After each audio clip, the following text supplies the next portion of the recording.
Hi, I'm Tim. Welcome to our channel, and thanks for logging on. If you enjoy these videos, do me a favor and subscribe to our YouTube channel right here at Watchbox Reviews. I'd really appreciate it, and I promise to update daily. If you love this watch, you could see it and you could purchase it on our website, thewatchbox.com. Today we're discussing the Tudor Fastrider Chronograph Ducati, an interesting wheels and watches crossover. This one was announced at Baselworld 2011 as a sort of partnership between Italian superbike manufacturer Ducati and Tudor, which is part of the Rolex Tudor universe. This is a bigger, bolder, and stylistically more aggressive chronograph than you'll ever get from Rolex's Daytona series. So if you ever wondered what a motorsports chrono by Rolex Tudor with a two-wheeled bent would be like, look no further. Now, the timepiece was a special edition, but not a limited edition, so they're relatively few in number, but they were not a numbered series. On my wrist, 16 centimeters in circumference, you can see it's bigger than a Daytona, 42 millimeters in diameter, 14.4 millimeters thick, but with a conical bezel that allows it to slide underneath a jacket cuff, and reasonably sized across the wrist at 49.6 millimeters. It has a very broad spacing between the lugs at 24 millimeters, so though it's a large watch, the lug spacing seems more than proportional. The watch almost seems rectangular in cross-section because of the presence of the broad lugs as the outer outcroppings at all four corners of the case. The watch has a wonderful flat and squat look that seems sporting and stanced. Now, the timepiece does have a lovely Ducati-inspired Tudor strap. Let's take a quick look at that. As you can see, it's a calfskin with bolstering down its center. It's a matte finish with a contrasting red stitch, a folded edge. On the underside, things get interesting with full red leather. You can see this is a new Tudor factory strap, ungouged. I'll leave that to you guys. And there is a Tudor shield-style clamshell lock for the deployant clasp. You also note that Tudor uses spring-loaded ceramic pin snaps to maintain the tolerances of the clasp over time. This is actually a much more solid stamped clasp than what you'll find on Rolex watches, even of the 2000s. This feels built to last for life, and with the ceramic pin snaps maintaining the tight tolerances, it probably will. You've got your Tudor shield here, you've got your Tudor shield on the crown, and then you've got your Tudor shield on the dial, so it's a triple shield watch. Oops, I lied. It's a 6-shield watch. The case is all of high polish with satin finished hoods of the lugs.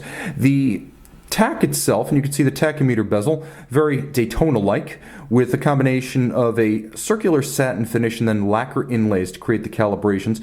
It's useful if you're timing an object over a standing kilometer or mile and you want to gauge its speed. You can actually use the tack in conjunction with the known distance and the chronograph to gauge the speed of an object. Calibrated up to 400 units, you're going to be gauging the speed of a very fast object. There's a Rayhawt-like flange inboard that features the luminescent indices, and then that black flange slopes down to a dial base that includes a Ducati-inspired racing stripe down the 3 o'clock side. As you can see, you've got your constant 60 seconds at 9 o'clock, chronograph hours up to 12 down at 6, and then you've got your chronograph minutes up to 30 over at 3 o'clock. There is a date down at 4:30, and because this watch features a classical tri-register dial arrangement, but it's based on a Valjoux 7750, we turn everything 90 degrees, you lose the quickset. As a result, what appears to be a Tudor shield on the flank is actually a pusher adjuster for the date change. That is the hallmark of the Valjoux 7753. Classic balanced dial, push button date change. The watch does feature stop seconds. It does feature automatic winding and a 46-hour power reserve, 28,800 vibration per hour beat rate. It is a very tough watch, as the 25 Joule 7753 is almost indestructible, and the watch itself with a screw-down crown is water resistant to 150 meters, which is solidly more than the 100 meters of the Daytona. You can see that the dial is upscale and richly detailed. Take a quick look and you can see that all of the Arabic numerals are applique and metal. There's an applique Tudor shield logo, and then there's a wonderful set of registers that feature conical outer faces and then an inward facing with a little bit of a flange to add depth at their centers. You can see that there are little diamond-shaped blackened roots, and those little blackened roots create the impression that the individual indicators are floating over the subdials. Skeletonized hands that are difficult to categorize as they don't really have a shape with a commonly held name. This is an interesting watch. Do you need to know on the dial of your chronograph that it is in fact a chronograph?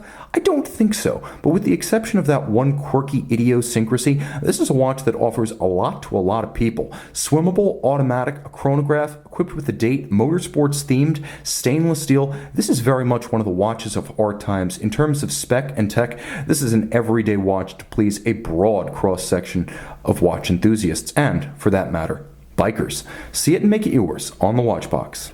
Tudor Fastrider, headlights for the Ducati.